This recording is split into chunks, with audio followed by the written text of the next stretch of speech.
चीनचे परराष्ट्र मंत्री वांग यी आज पाकिस्तानात होते। त्यांनी तिथे परराष्ट्र मंत्री इशाक दार यांची भेट घेतली आणि त्याआधी त्यांनी अफगाणिस्तानचा दौराही केला।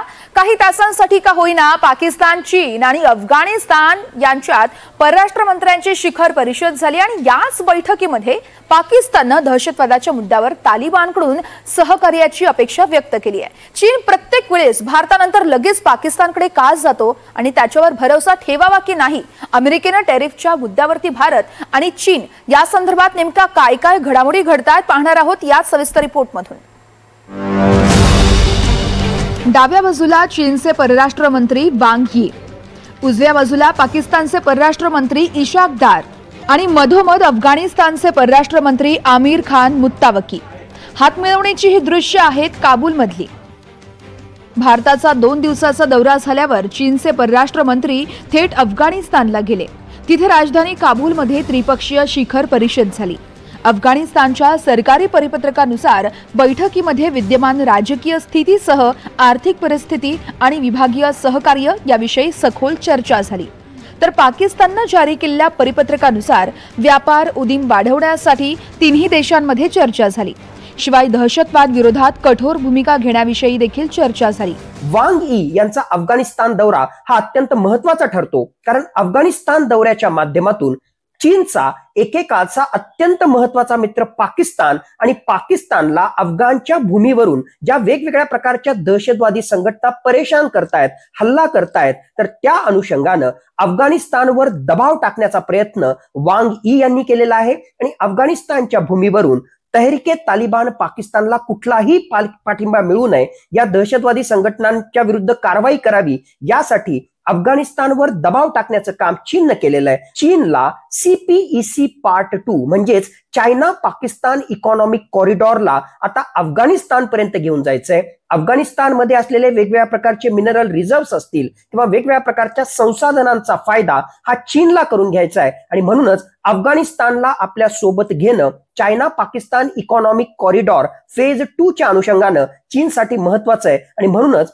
चीनचा हा अफगाणिस्तान दौरा सुद्धा अत्यंत महत्त्वाचा ठरतो। काबूलच्या बैठकीनंतर चीनी परराष्ट्र मंत्री वांग यी हे थेट इस्लामाबादला पोहोचले। पाकिस्तानचे परराष्ट्र मंत्री इशाक दार यांच्यात चायना पाकिस्तान इकॉनॉमिक कॉरिडॉर म्हणजेच CPEC विषयी चर्चा झाली। ही चर्चा पाकिस्तानमध्ये झाली आहे। CPEC हा चीनचा अत्यंत महत्त्वाकांक्षी प्रकल्प आहे।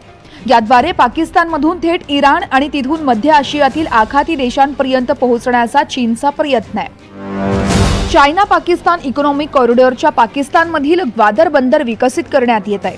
ग्वादर बंदर हे चीन मालासाठी इराणचे दरवाजे उघडणारे बंदर आहे। ग्वादर हे बंदर बलुचिस्तानच्या हद्दीत येतं।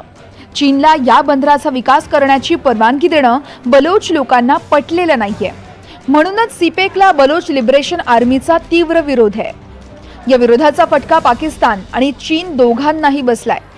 सततच्या विरोधाने प्रकल्पाची किंमत आता कितीतरी पट वाढली आहे। अनेक चीनी नागरिकांचा या प्रकल्पाने बळीही घेतलाय, पण आता या प्रकल्पामध्ये चीनची मोठी गुंतवणूक झाली आहे। त्यामुळे कसंही करून हा प्रकल्प चीनला पूर्ण करायचाच आहे। दुसरीकडे कफल्लक पाकिस्तानलाही प्रकल्पाच्या निमित्ताने येणारी आर्थिक रसद अत्यंत महत्त्वाची आहे। त्यामुळे दोन्ही राष्ट्रांच्या परराष्ट्र मंत्र्यांमध्ये प्रकल्प आणखी विस्तारण्यासंदर्भात चर्चा झाली आहे। We held fruitful and substantive discussions today.